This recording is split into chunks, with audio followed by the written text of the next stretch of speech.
Si nous observons les visages de Johnny Depp et Mai Wen, nous allons voir un profil différent donc, par rapport à ce que nous avons vu précédemment. On a chez Johnny Depp un visage un peu plus caréné, en quelque sorte, on va dire, mais aussi un petit peu plus retenu dans cette forme de visage. Donc cette forme de visage un peu plus carénée, même si ce n'est pas parfait en forme. Et puis ce côté plus introverti qu'on appelle, nous, un petit peu rétraction frontale dans notre jargon morpho.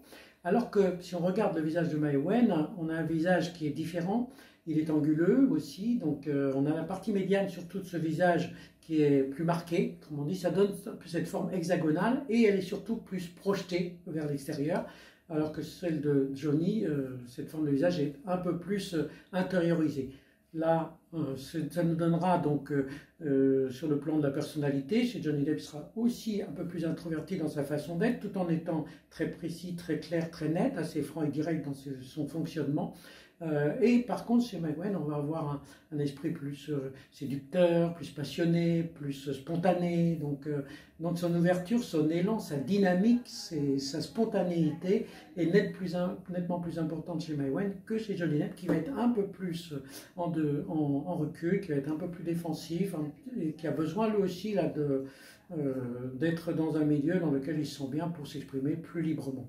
Ça n'empêche que le fondement est pour l'un assez caréné dans son fonctionnement, donc en ce qui concerne Johnny Depp et dans sa façon d'être, franc et direct.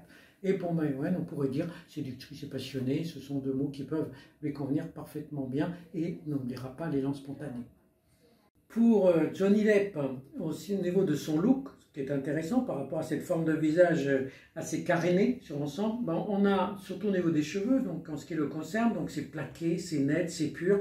Là, on a bien cet esprit qui va se retrouver dans l'esprit un peu caréné. On pourrait avoir aussi un look avec une brosse bien définie, que ce soit toujours pur.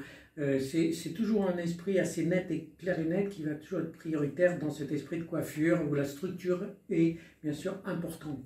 Si on prend Mai Wen donc à côté, là on a ce que l'on appelle donc cette action, cette dynamique, ce côté latéral qui nous amène un besoin de vitesse, un besoin de rapidité. Et par principe, quand c'est comme ça, les cheveux, en fait c'est comme un peu sur une femme qui est sur un cheval au galop par exemple, ou dans un cabriolet, où ils ont besoin d'être projetés vers l'arrière, ils ont besoin d'être en mouvement. Il faut pas que les cheveux soient ramenés vers l'avant, il faut qu'ils soient dégagés vers l'arrière, qui vont aller dans ce sens de la vitesse, de la rapidité, de la spontanéité, de l'élan naturellement dynamique.